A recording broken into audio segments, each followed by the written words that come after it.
Siyempre, laging kasama sa bag ko, sa car, anywhere, ang aking rosary.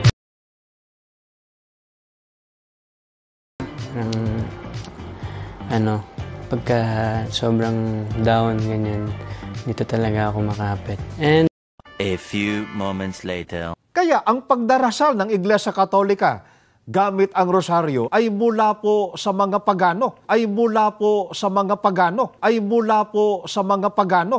Now I see your POV, open my eyes to your reality. Take me where I'm meant to be, show me life like everybody dancing. Dito sa Factbusters!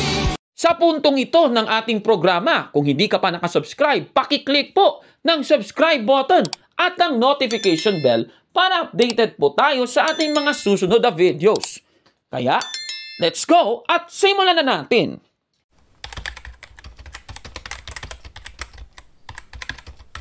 Magandang araw mga kapatid and welcome na naman sa isang bagong episode dito po sa Factbusters PH.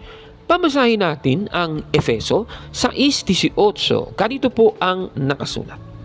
Manalangin kayo sa lahat ng pagkakataon, humiling at sumamo sa patnubay ng Espiritu.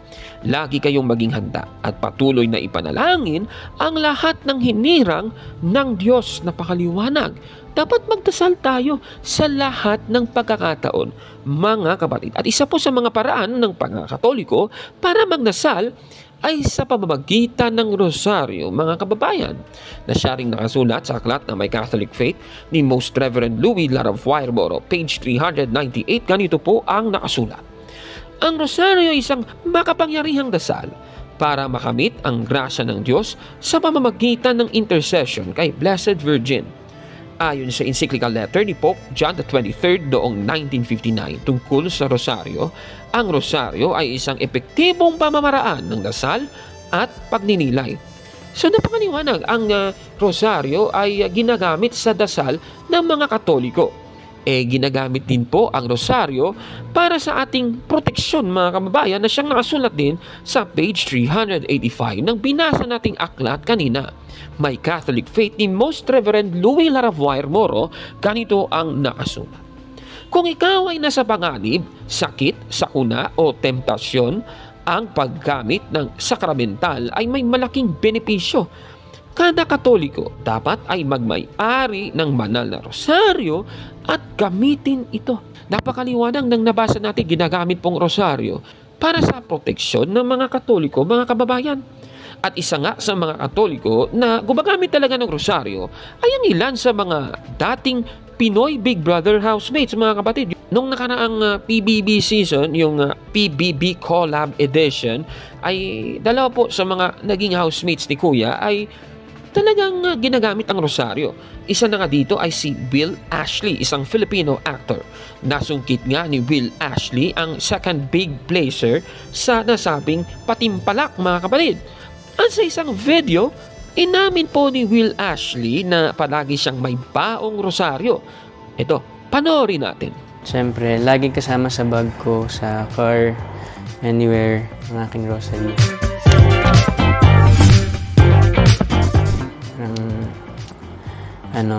Pagka sobrang down, ganyan, dito talaga ako makapit. And ayan, so ang ganda po ng ginawang ito ni Will Ashley. Talagang ang Diyos ay malapit sa kay Will Ashley. Okay, puntahan naman natin yung isa pang housemate, si Shuvi Etrata, isang Filipino actress at host, mga kapatid. At sa article ng Inquirer.net na may pamagat na A Rosary and a Love for Reading na isinulat ni Raul Chiki noong April 1, 2023, ganito po ang sinasabi. Her favorite thing is the rosary from her mother. Even if I'm not with my family, may bagay ako na napanghahawakan as a reminder that I'm doing everything for them. Shuvi keeps the white rosary made with large beads at home. When she prays, she wraps it around her hand and it gives her a sense of security. So, yan po, ginagamit din ni Shuvi Etrata yung rosaryo para sa proteksyon at sa pag-aalala sa kanyang pamilya, mga kapatid. Ginagamit din po niya ito sa pagdarasal, mga kababayan. Pero balita ko, tutulig sa ina naman itong paggamit ng rosaryo ng mga dating PBB housemates. Itong dalawang ministro ni Manalo sa programa nilang Ang Tamang Daan, itong si Michael Sandoval at si Bobby Fernandez. Ano pa ang pahayag ng dalawang ministrong ito laban sa paggamit ng rosaryo ng mga Katoliko? O eto, pakinggan natin. Isang mahalagang tanong, kapatid na Bobby. Yung pagdarasal gamit ang rosaryo, yung pagrorosaryo, ito ba'y utos ng Diyos o utos lamang ng tao? Hindi utos ng Diyos, kapatid na Michael, mga mahal na taga-subaybay. Kahit babasahin pa natin ang buong Biblia, wala pong nakasulat na iniutos ng Diyos na sa pananalangin sa Kanya ay gumamit ng rosaryo. Pero saan galing? Bakit ang Iglesia Katolika ay merong ginagamit na rosaryo at sa kanilang pananalangin gamit ang rosaryo ay paulit-ulit? Saan galing yan? Mabuti po ay alamin natin kung saan galing yung pagrorosaryo ng Iglesia Katolika. Dito po sa isang aklat na ang pamagat po nito ay The Two Babylons or the Papal Worship. Ito po ay isinulat ni Alexander Hislop sa pahina 187 at ganito po ang ating mababasa. Pakinggan po ninyo.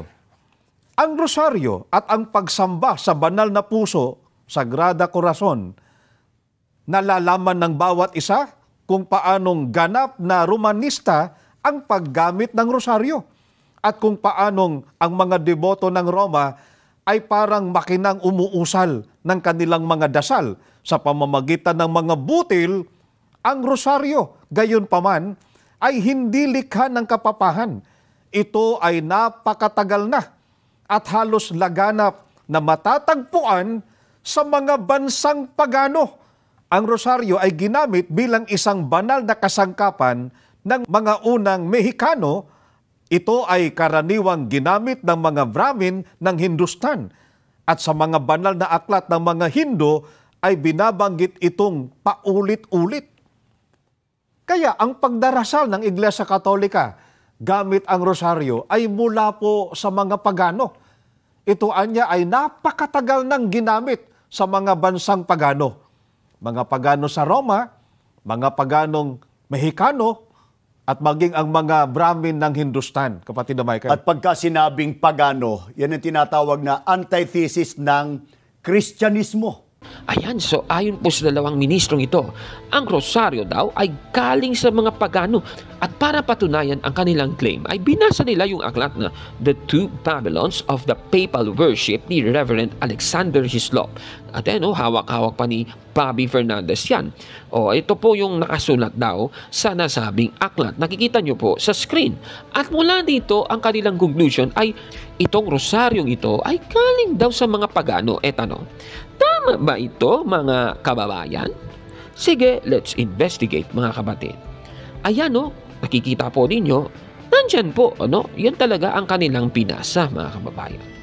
Pero tanong, bakit kaya ganito ang sinasabi ng manunulat ng aklat, mga kababayan? Susuriin natin, sino ba itong si Alexander Hislop? Paring Katoliko ba siya? Titignan natin. Dito po sa isang article sa Wikipedia, the Free Encyclopedia, nakikita nyo po sa screen, sa article na may pamagat na Alexander Hislop, ay ganito po ang ating mababasa. Ililiwat ko na sa Tagalog. Si Alexander Hislop ay isang ministro ng Free Church of Scotland na kilala sa mga kritisismo niya sa Iglesia Katolika Romana. At dahil kritiko po ng Iglesia Katolika ang nagsulat, asahan mo na puro paninira agad yung sasabihin, mga kapatid. Ako naman. Para mas madebunk pa natin ang sinasabi ng aklat. Ang rosaryo mismo, yung rosaryo mismo, saan ba galing ito? Galing ba ito sa mga pagano? Babasahin natin ang aklat na A Catholic Dictionary ni William Addis at Thomas Arnold na isinulat noong 1884. Babasahin natin ang page 723. Ganito po ang ating mababasa. Ang palagiang kwento na si Saint Dominic ay natutunan ang paggamit ng rosaryo mula kay Blessed Virgin Mary sa pamamagitan ng Revelation at pinalaganap ito noong krusada laban sa Albigenses at ito ay tinanggap ng mga Santo Papa kagaya ni Pope Leo X, Pope Pius V, Pope Gregory XIII, Pope Sixtus V, Pope Alexander VII, Pope Innocent XI, at Pope Clement XI. Maliwanag po ng nabasang ito. Ito po ay sa pamamagitan ng revelation ng Mahal na Birheng Maria kay Saint Dominic, mga kababayan. So, ibig sabihin, hindi po galing sa mga pagano ang rosaryo mismo, mga kapatid.